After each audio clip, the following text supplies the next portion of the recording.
Hello, everyone. I'm Bill Pinar, coming to you from our home that rests on the ancestral land of the Nooksack people. I'm pleased and privileged to host this celebration of the publication of Hannah Spector's In Search of Responsibility as Education. Our thanks for attending. A word about format. After briefly introducing Hannah, Professor Spector will discuss the book, after which members of our distinguished panel will pose a question, after which I'll ask you in attendance if you have a question. Until that time, please keep your devices muted. Know that the event is being recorded and will be uploaded to YouTube. Hannah Spector took her BA from the University of Florida in Gainesville, her MFA from Emerson College in Boston, where she lives part-time when not teaching at Penn State, Harrisburg, and her PhD at the University of British Columbia, where Professor Ann Phelan and I co-supervised her dissertation research. Hannah, please tell us about your important new book. Okay, thank you so much for that introduction. I will share my screen. And we can get started. Everyone can see that? Okay. Can you see the slides? Yep. Okay, great. All right. Well, thank you. Thank you, Bill, for that introduction. And thank you for special thanks to Synne and Mario for also participating and for everyone to be here today. I know everyone is busy and are in different time zones. So thank you so much for this. I'm going to be reading a bit from the introduction of the book and provide a snapshot overview of the 5 chapters. So as you can see, the title is called In Search of Responsibility as Education, Traversing Banal and Radical Terrains. And I just want to start with the question of why write a book about and in search of responsibility as education. In situating responsibility as a philosophy of education, William Wade maintains in 1978 that our society is not a responsible one, and this is evident in all fields of life. As such, it is the duty of education, he says, to make a conscious effort to produce accountable citizens and not allow responsibility to be a side effect of education. If responsibility in education needs foregrounding, then this book searches for where responsibility has gone, what factors have contributed to its disappearance, and why it matters as an educational pursuit. That society has become increasingly irresponsible over the many decades since this observation was made is probably an understatement. But it is also a generalization in need of particularizations. This book travels the particulars in many directions and across different dimensions in search of responsibility as education. In preparation for these travels, attention is first given to definitions of responsibility in context. And so there's 3 that I really work with from the OED in the text, and I'll just speak to those first. First definition is responsibility as fulfilling an obligation or duty, the quality of being reliable or trustworthy. For example, obligations may involve safeguarding family, tribe, nation, environment. The second definition is one I think we've talked a lot about in education over the last few decades, which is responsibility as liability and accountability for something. The managerialism of education, audit culture we've heard about, and quality assurance regimes. The third example, which is the one that I'm really focusing on quite a bit, is responsibility without reference to a higher authority. And there's an example that I like that came from the OED, which is the absolute freedom of the hero to act according to the dictates of his own nature and consequently upon his own responsibility. This idea of responsibility may be seen as philosophical. It is akin to what the Buddhists and the existentialists believe, that the future is open-ended and that man alone is responsible for it. This definition can also, however, be understood in a political sense. For political theorist Hannah Arendt, responsibility is associated with one's actions, which are unrelated to a pre-existing law. On one hand, the freedom to act responsibly, assuming, of course, one exists freely, requires the individual human being to do the right thing when no one else is there to announce what is right. On the other hand, freedom to be responsible also means that even if all others have been educated to do or believe in X, the hero understands that X is not right. How does the hero know, and where does her sense of responsibility come from? The act of whistleblowing may provide some perspective. However, the whistleblower as a truth teller who exposes, and this is a quote from Arendt, who exposes factual truth, if it happens to oppose a given group's profit or pleasure, is greeted today with greater hostility than ever before. End quote. That the truth teller who reveals authentic secrets has always been treated as a traitor teaches us about the ways in which responsibility is no simple matter and can come at great cost, from exile to imprisonment and even to execution. The more responsibility rises up against an irresponsible existing order, the more it finds itself dispersed to the margins of the order's existence. If it is also the responsibility of intellectuals to speak the truth and expose lies, to quote Chomsky, the reason that this responsibility matters now as much as it ever has is because the age of organized lying is upon us. The death of truth destroys not only democracy, it destroys the planet. Responsibility's role to speak the truth not only pertains to individual human agency. The academy, along with the judiciary and other refuges of truth, was dreamt into existence because the world needed, and still very much needs today, impartial institutions whose responsibility it is to, quote Arendt again, to find out, stand guard over, and interpret factual truth and human documents, end quote. Without impartial institutions, we should never find our bearings in an ever-changing world and never know where we are. Where are we? The we and the where of concern in this book culminates in the path to extinction, the human-caused sixth mass extinction. This path is characterized by fragmentations of knowledge and boundary-defying harms that are accelerating with the boomerang effect of successful modernization. I propose that we cannot know where we are without traveling terrains of responsibility and irresponsibility as an, or quite possibly the, educational activity.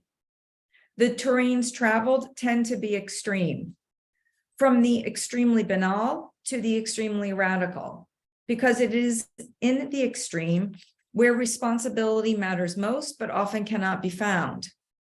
The terrains are literal in the sense that the traveler in search of responsibility as education traverses indoor, outdoor, and underground settings, offices, classrooms, courtrooms, the Colombian waterways, the Florida Everglades, Auschwitz, Fukushima, and geological and deep geological repositories are but a few of the sites attended to in this text.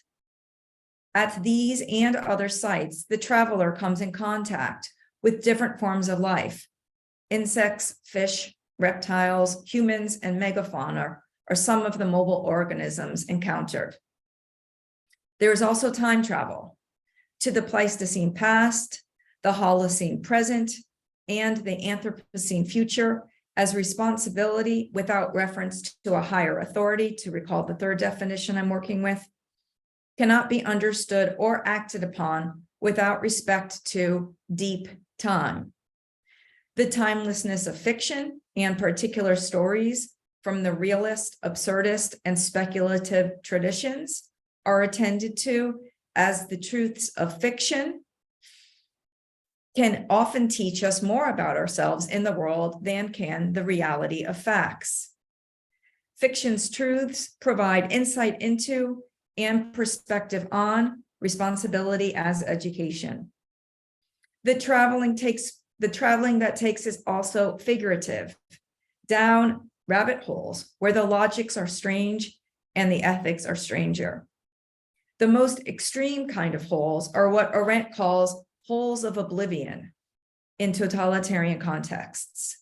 For Arendt, these genocidal holes are where, quote, people stumble by accident and without leaving behind them such ordinary traces of former existence as a body and a grave, end quote, because totalitarianism sees to it that the victim never existed at all.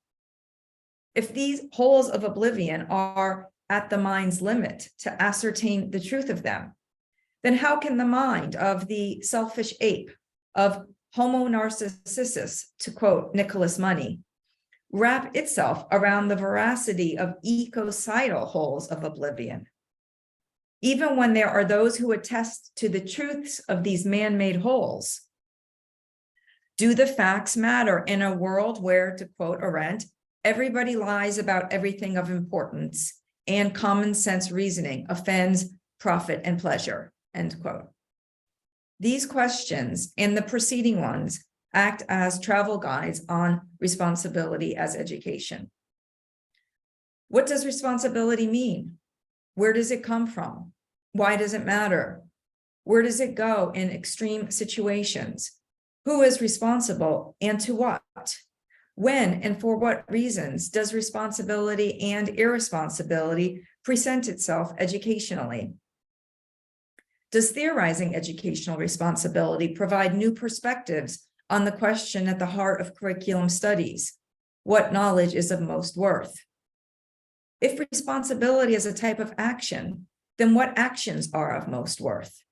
This expedition in search of responsibility as education begins with attention to the structure of the book. And so this is where I'm just going to provide a snapshot of the different chapters.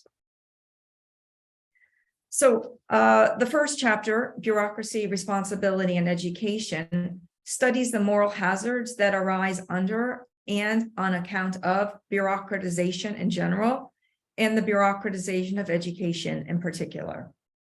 This opening chapter puts forth the proposition that bureaucratic socialization as a modernizing marvel supplants procedural for ethical responsibility. I turn to Max Weber's theory of rational bureaucracy and Arendt's insights into bureaucracy as a type of political domination, which she calls rule by nobody or rule by offices. Following Arendt, bureaucracy as a form of governance is the most tyrannical type of rule, given that there is tyranny without a tyrant. As such, responsibility falls by the wayside, since no one can answer for what is being done. I argue that to understand the meanings of responsibility in education, one must do so in light of the ways that universal bureaucratization, its rational procedures, managerial techniques, knowledge fragmentations, obedience to authority, and so on, undermines ethical consciousness. The bureaucratization and rationalization of education have been instrumental in making schooling a largely procedural effort. Scholarship on the omnipresent instrumental rationality of education is nothing new, of course. When education is treated as a set of procedures to follow and to be held accountable for, there is potentially little opportunity for curricular and pedagogical spontaneity to take place. Human spontaneity, which is said to be synonymous not only with human freedom, but with life itself, is what separates us from automatons. When human beings are treated as and may subsequently act like automatons, who in the most extreme circumstances, Arendt says, are led to the noose without protesting, end quote, it is all the less likely that something new, something imaginative can materialize. It may be said that the bureaucratic mindset and a mind that is highly imaginative move in dramatically different ways. And so that brings me to chapter 2. Of all the human faculties, the imagination is considered the most mysterious faculty because images come to the mind spontaneously. They materialize out of nowhere. Chapter 2, the imagination as teacher, replies to chapter 1, where responsibility understood as accountability for something in education is shown to be omnipresent. The aim here is to describe the faculty of imagination in a disinterested way, to understand imagination as being free from moral determination, and to cultivate the ethical imagination in education. When studying the imagination, here, key examples of the dark imagination are looked at with special attention placed on totalitarianism. And I do that because there's so much, I think, in education that focuses on sort of the positive aspect of imagination. And because it's free of moral determination, I also want to look at it from the dark perspective. So I place attention on totalitarianism. Not all instruments used by a totalitarian movement exist in the realm of empirically verifiable factual truths. As a coercion of logic, to paraphrase Arendt, ideology, which is taught by the educational institutions, is instrumental in putting certain categories of people outside the protection of law. Ideological indoctrination works not only by incapacitating independent thought, but by convincing the masses that the distinction between fact and fiction, i.e., the reality of experience, and the distinction between true and false, i.e., the standard of thought, no longer exists. In a 20th century totalitarian regime, ideological thinking presented itself in laws, textbooks, pedagogy, and other forms of propaganda that promoted eugenics, romanticized German history, and prepared youth for membership in a militarized community of blood, Blut and Boden, which is a blood and soil. So this transitions me to the 3rd chapter. What does ideological logicality have to do with responsibility as a subject of educational inquiry? This question forms a conceptual bridge between chapter 2 and chapter 3 on human rights and genocide education. As touched on when locating meanings of responsibility earlier, Arendt defined responsibility in terms of political presence. As such, responsibility is not found in the legal realm because compliance with the law, she says, can really amount to an excuse for not taking responsibility for one's actions. Of course, the backdrop here is totalitarianism. In certain instances, the law runs counter to responsibility, as illustrated by the legal defense, I was simply following orders. This perverse plea helps Arendt conceptualize the banality of evil. With Arendt's understanding of responsibility in mind, Chapter 3 looks at a wave of education legislation across the US that mandates schools to provide instruction on human rights and genocide. These laws are interpreted in terms of an ideology of imperial nationalism. It may seem counterintuitive to claim that laws outlining the need to protect human rights and condemn genocide are or could be nationalistic. Human rights is part of a cosmopolitan discourse concerning the inherent rights of all human beings, and genocide is deemed a crime under international law. However, of all the laws studied here that I look at, there's 20 and counting, 95% of them indicate that genocides and other mass atrocities occur abroad and by others, but not at home or by us. That's I'm putting that in quotes.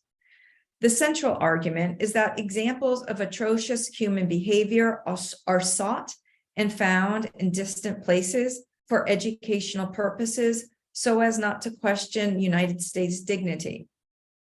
Historical responsibility for, quote, our dark history of mass brutalities is evaded by looking outward and at a distance to other people's atrocities.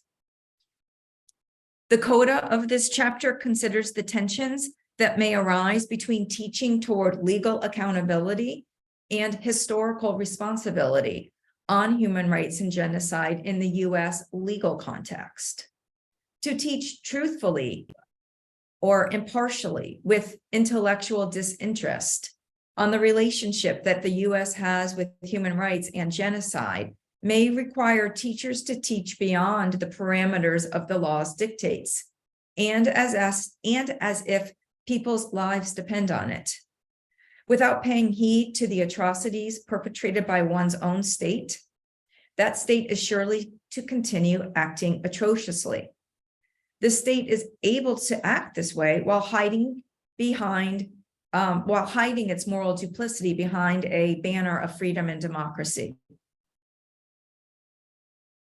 So this brings me to chapter 4 of 5 chapters in the book. Though there may be a preventative idea associated with human rights and genocide education, this school subject, as explicated in the aforementioned laws, is primarily concerned with looking back at events from the past, the ethics of remembrance on other people's historical traumas, and the organized forgetting of our history of mass brutalities at home and abroad is identified as a curriculum to cultivate a national identity with an international agenda. If chapter 3 concerns educational strategies used to remember some, but not other egregious examples of human behavior, and chapter 2 explicates the human capacity to imagine an unimaginable crime that took place in the past, then chapter 4 can be said to study actual present-day global crises and a timely fictional global contagion as a way to anticipate and ideally prevent global catastrophes of the future. Those that are interrogated in chapter 4 include the COVID-19 pandemic, responses to the pandemic that were instrumental in ushering in a plague of anti-science irrationality and conspiratorial rhetoric on and related to the global health crisis. And it also looks at a world-shattering global contagion narrated in a novel that frequently finds its way into school curriculum, Dostoevsky's Crime and Punishment. It's a book that I actually used to teach at the high school level. This latter fictional pestilence manifests in the infected by destroying common sense, leaving the diseased to rely strictly on one's private sense or sensus privatus, as well as herd instinct, to quote Nietzsche, which leads to insane results. And I'm going to now touch on the last chapter. The first 4 chapters of this book travel terrains in search of responsibility as education that focus on the human world, responsibility as it relates to human creations, human endeavors, and human organizational relations. Within a strictly anthropocentric worldview, the greatest responsibility that human beings bear for each other is arguably to protect human rights. The last chapter of this book thinks altogether differently than the thinking done in the previous chapters in this search.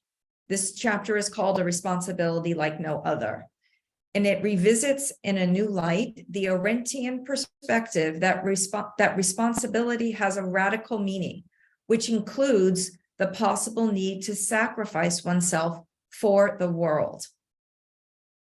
Arendt's ethos of amor mundi, love of the world, is focused on the love of individual persons and the human race.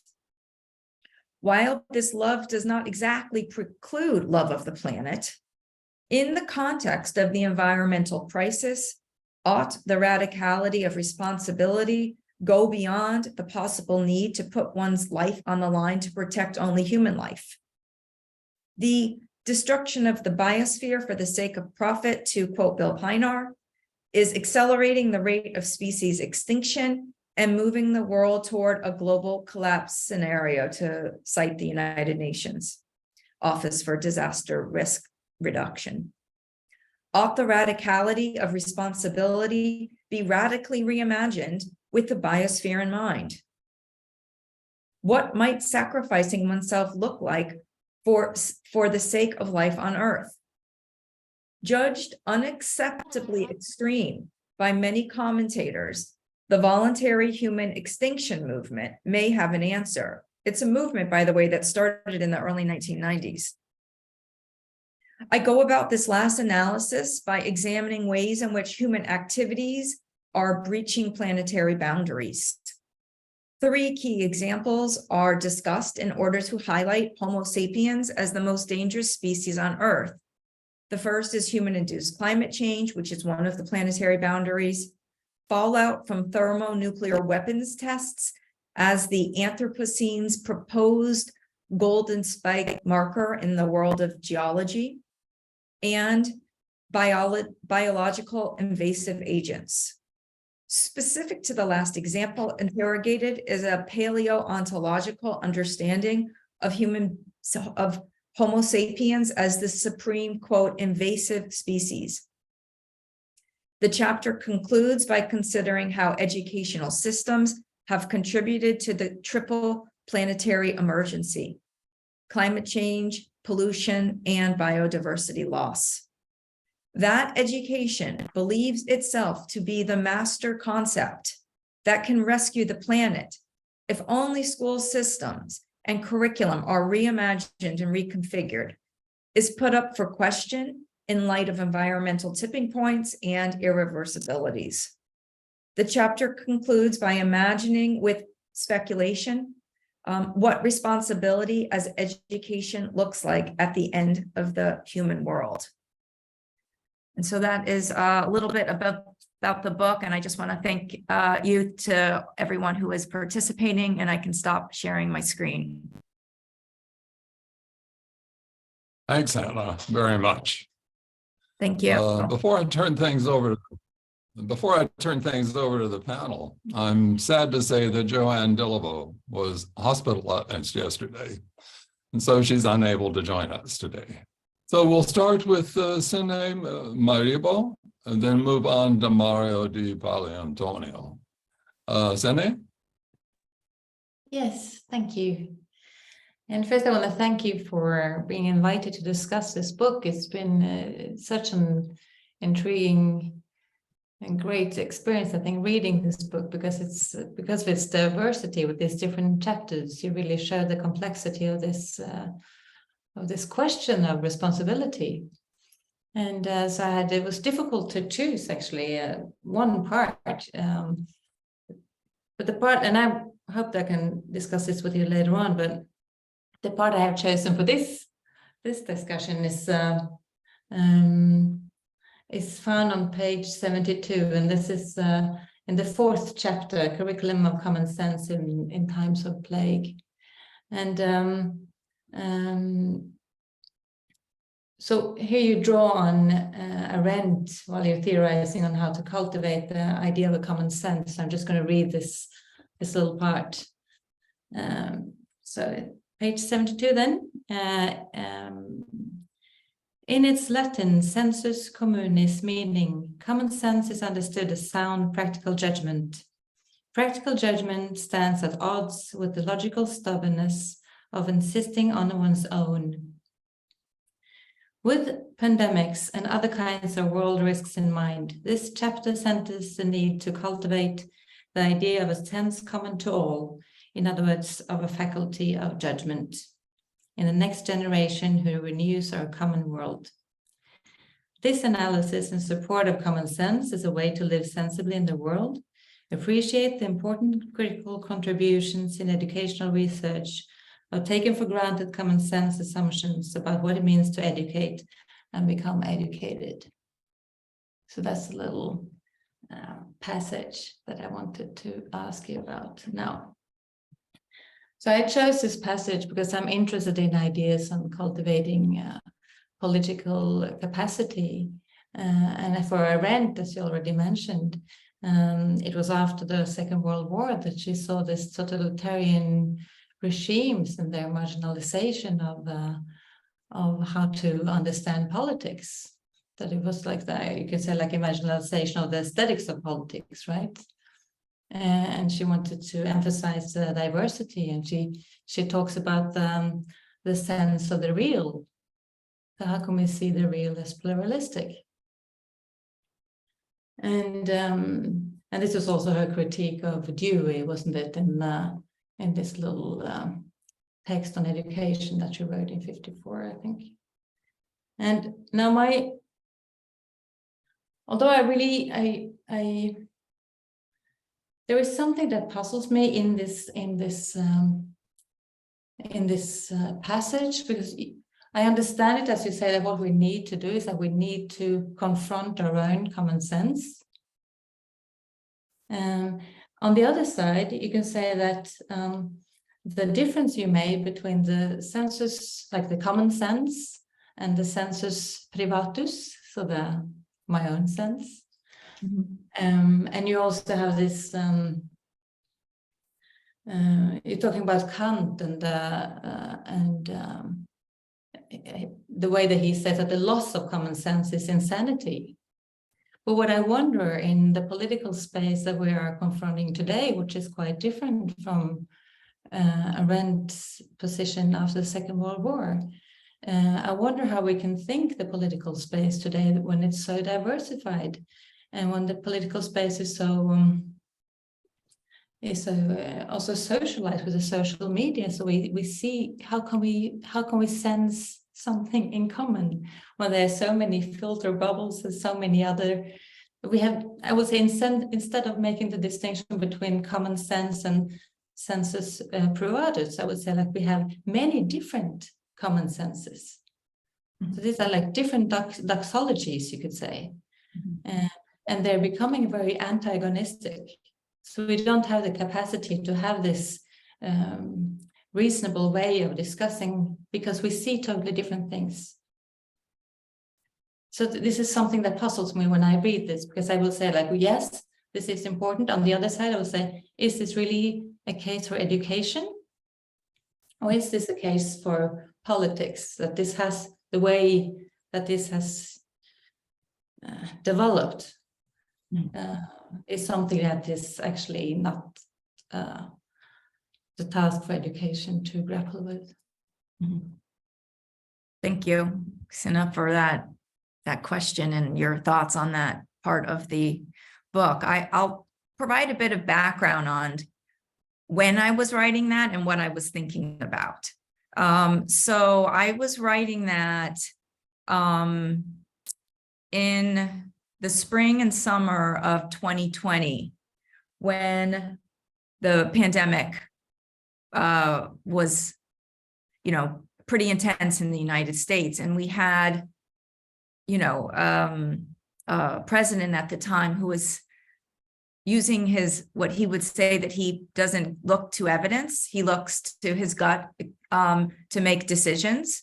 And so I was unnerved, and I think a lot of people were, with the things that he was saying, that he doesn't use evidence to make his decisions, and forget about what the scientists say. I'm just going to use my sensus privatus in a way. And then you had, of course, people who follow somebody's sensus privatus, and for some they would say, oh, that's common sense. But what I tried to do is I separate, at least the way Kant envisioned common sense, from what Nietzsche calls herd instinct and herd morality. So that was kind of the way that I negotiated that idea. So I think that you're right, that it is quite complicated, especially with the social media and the fake, conspiracies that get spread, and people take this as facts. So I think the value is we have to go to peer-reviewed research articles to know and verify on some level what, and this is what I tell my students, that sometimes you can turn to the newspaper to get what it is you need to know, but sometimes you have to go to a higher level of vetting to know, actually, what to believe. But of course, there are those people who say that we can't even trust what the scientists are saying because they have an agenda. So there is this idea, and I actually was sort of experiencing it over the weekend with someone where the person doesn't trust anything he hears or sees. And I said, well, when you get to that point, you're in a bunker and you move to nihilism, and there's a lot of dangerous things that can happen. So you have to put yourself out there in the world in some way so that you are communicating with others, so you're not lost in your senses privatus. At the same time, Arendt talks about this idea of when everyone is saying that X is, what we should be doing, but somehow you feel in your own private sense that X is not right, like people are being murdered and everyone thinks it's okay. Or she says, well, then you have to actually go to your imagination and to imagine something else. And this is why the cultivation of the imagination is so important. And yet I think, at least based on what I experience with the teachers and the teacher candidates that I work with, who I speak with a lot about this, that they feel that their own educational experience has not been focused on the imagination. It's been very procedural. So thank you for that. I think I would like to talk with you about it further as well. And so I do think it's an educational question too, as much as a political one. Thank you. Sure. Do we have time for further questions? Yeah, one more, if you would. Yes, thank you. Because when you're talking about the cultivation of imagination, this is also what Martha Nussbaum writes about in Cultivating Humanity from '97. But I understand you a bit differently though, because when she, like I said, her argument for the narrative imagination as a virtue, or she would say like a capability, it gained quite a lot of criticism when you saw that it was, as you say also in this chapter, that it was some kind of, not sugar-coated maybe, but something good about it. And what you describe when you talk about the imagination, you also talk about the importance of showing the darker side of the imagination. Can you just say something about this when it comes to the connection between common sense and imagination? Well, let me start off by saying, thinking about Maxine Green's book, Releasing the Imagination, for a second.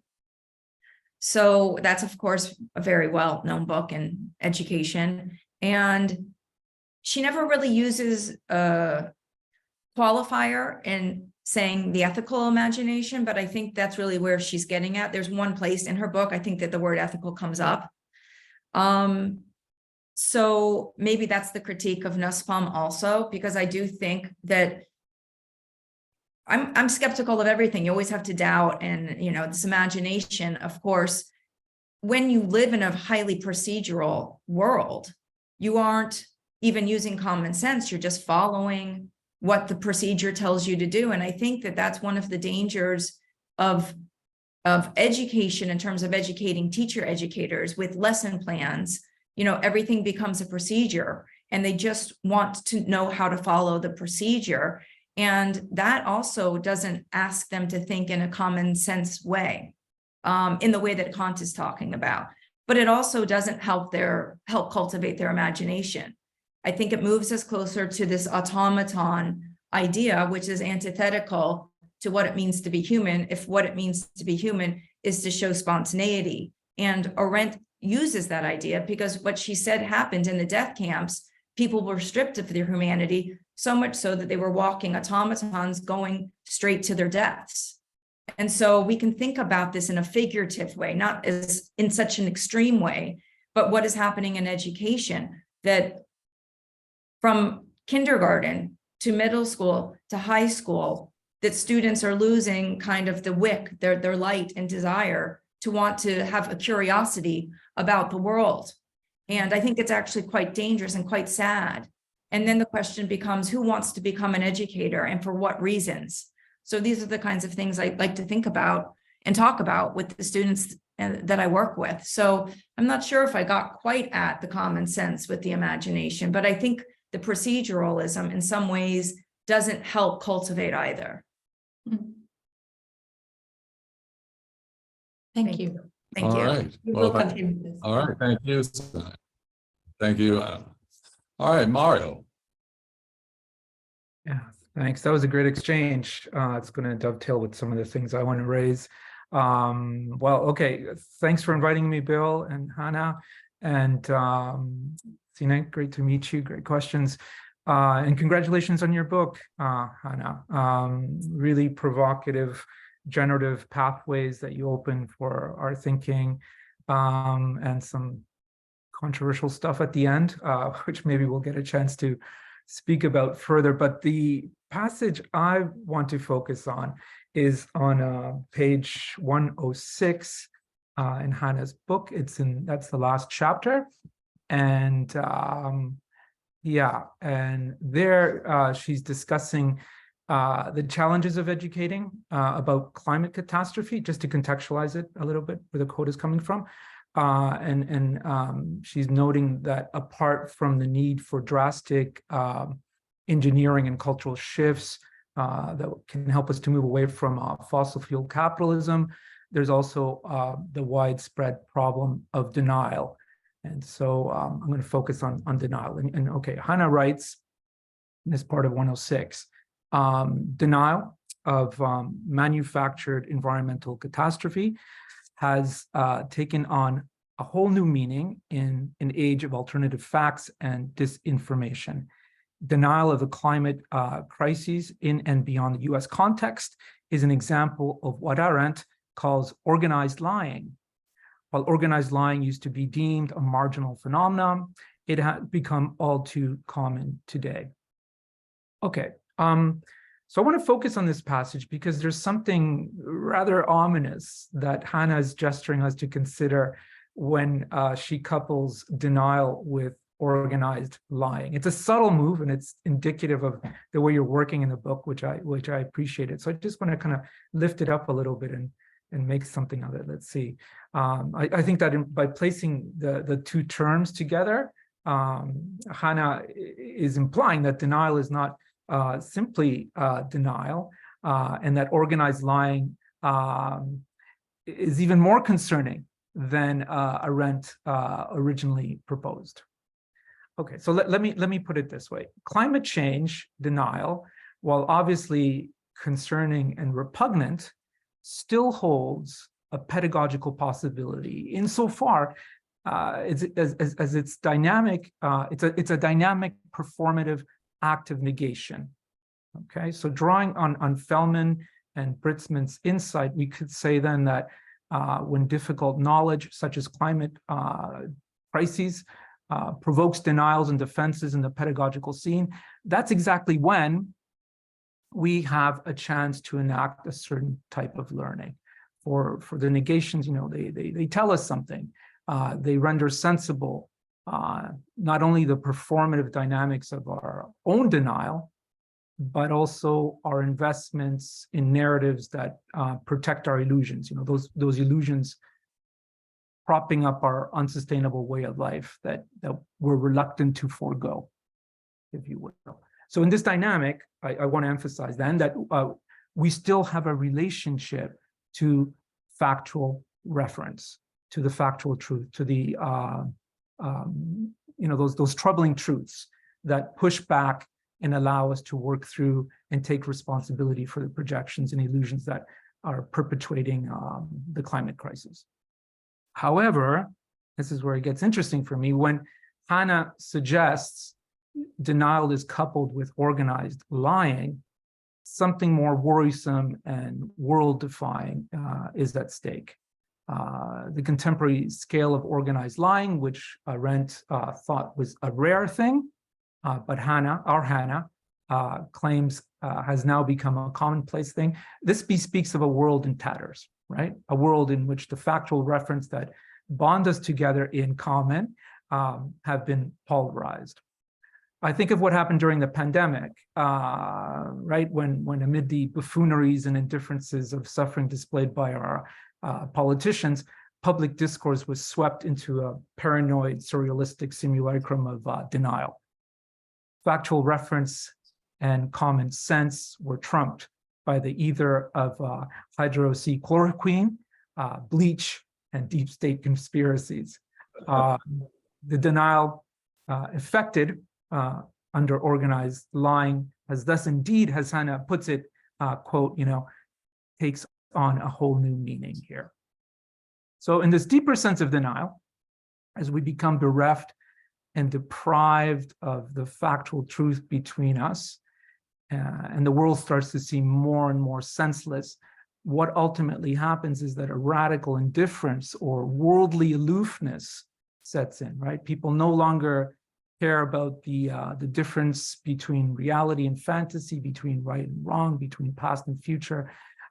Since everything seems overwhelmingly senseless, and nothing other than our fleeting privative interest seems to have any concern for us, a general sense of exhaustion and cynicism about the affairs of the world and our ability to affect them through communication takes hold.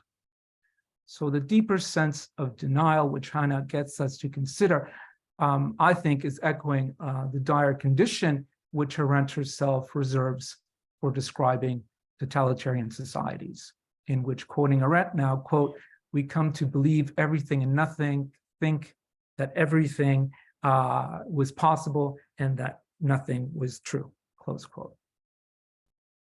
So what we have here, registered in the works of both Hannahs, is a radical indifference that amounts to a pathological foreclosure of our relationship with the sense of the world and the human capacity for communication that can get us to share in that sense. I'm reminded here of Hannah's reading of Crime and Punishment in the previous chapter, where the main character's isolation and descent into madness is paralleled with the social breakdown of common sense and the retreat into privative fantasies of denial during the pandemic. Okay, so now to my question, finally, or rather, it's a series of questions, and Hannah, of course, please don't feel obligated to address them all. They're just kind of run-on thoughts, but hopefully something might strike you as interesting and you might want to respond to, but they're just a series of thoughts that hopefully turn into some interesting questions. Okay, so if my reading is correct, and a culture of organized lying leads to a devastating sense of denial, one which leaves us indifferent, senseless, marooned in this defactized universe, what then possibly spurs us to regain our interest in the facticity of the world, right? Denial defies reason and public deliberation, and I think you mentioned this somewhere earlier in that chapter. If reason and public deliberation can't get us out of denial, perhaps, my thinking was the faculty of the imagination, as we just were discussing now, and which you bring up throughout the book, perhaps this faculty might help us out here. And I'm thinking actually more specifically of the way in which you invoke the literary imagination in chapter 4. So I wonder, can the cultivation of the imagination through literary encounters and allegorical reading practices counter the impasses of sense and aloofness of this deeper sense of denial? And I think you're going to say, of course it can, right? But if so, what is it about the literary work, the actual literary works that we bring into the pedagogical scene? What is it about fiction that can help us to combat the pervasiveness of organized lying, of fiction itself, another type of fiction? So fiction against fiction, and what education might do with cultivating the imagination through literature is of concern here. And yeah, and then, you know, I wonder, because you end up in a different intonation in the 5th chapter of your book. I wonder if the cultivation of the imagination is just another strong, triumphant, heroic, impossible claim for what education should do in the world, but it's just going to set up education to disappoint us, right? And should we rather be seeking, as I think you're alluding to in the last part of this final chapter, should we be seeking a rather more minimal ethics that tempers our expectations of what education can actually do amid the dire devastations of common sense at the end of time? Okay. And I know that's a lot, but I hope something was interesting there. Yes, it was wonderful, Mario. Just thank you so much for that. That was just lovely. There's so much I could say, and I'll just start. Well, there's a number of ways I can start, but because you ended with literature, I'll just begin with that, because I did used to be a high school English teacher.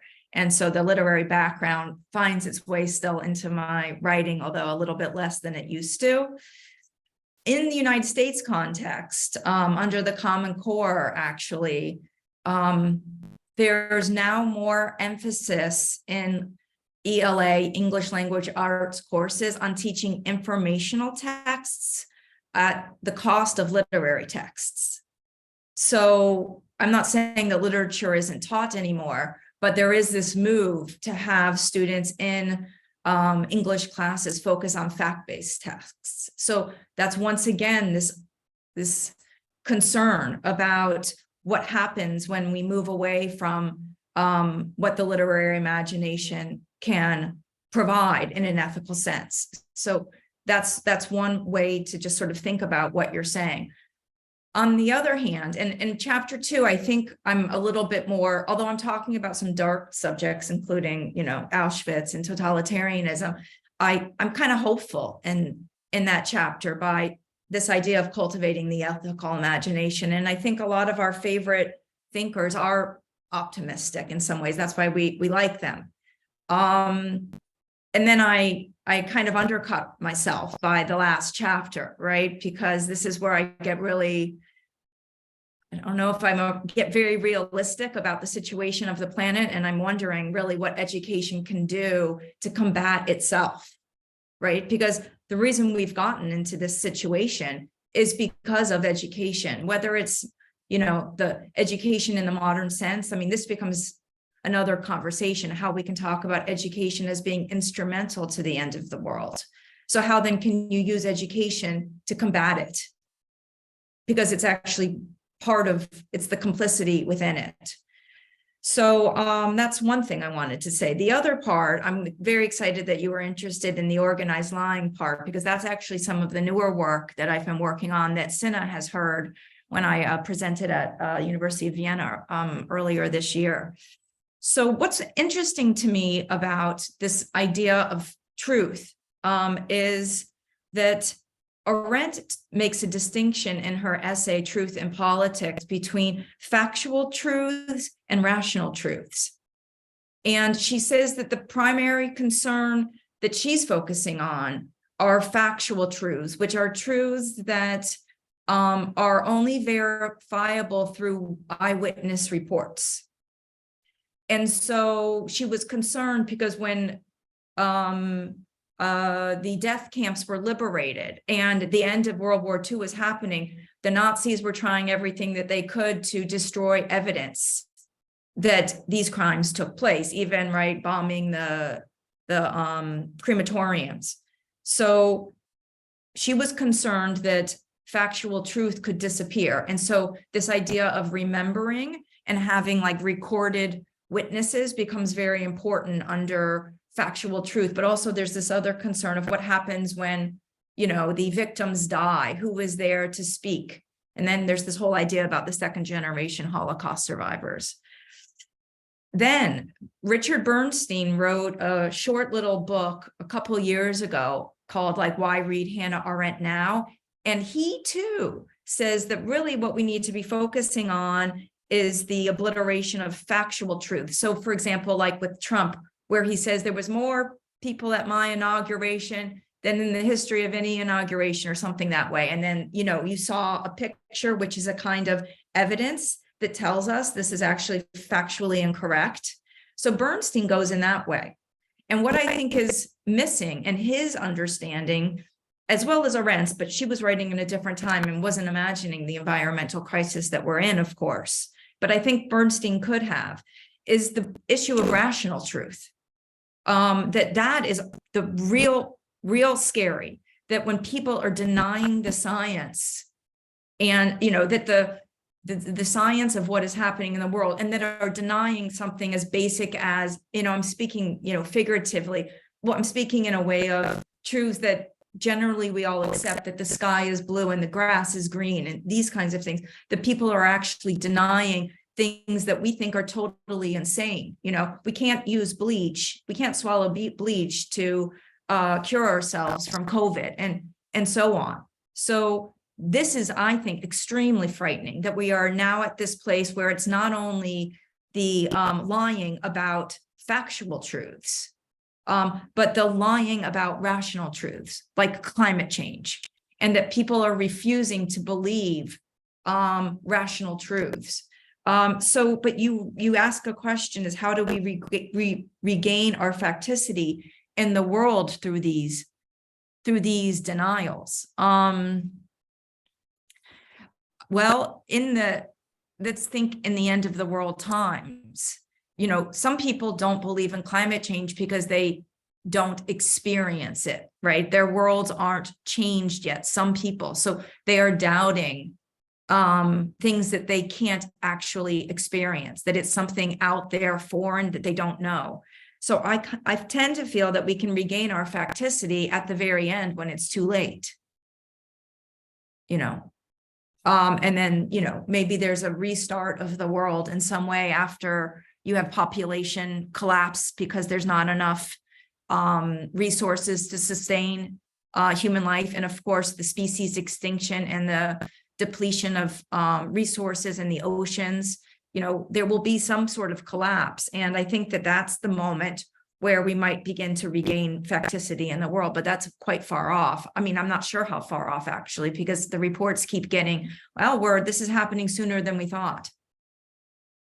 So that's my response and thoughts on what you said. So thank you so much for sharing your ideas. I appreciate them so much. Thank you.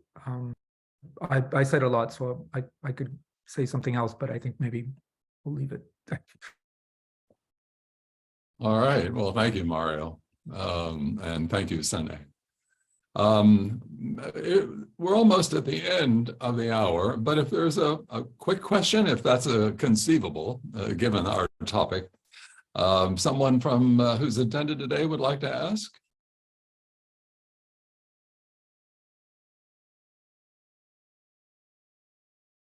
Well, all right, that was an impossible offering anyway.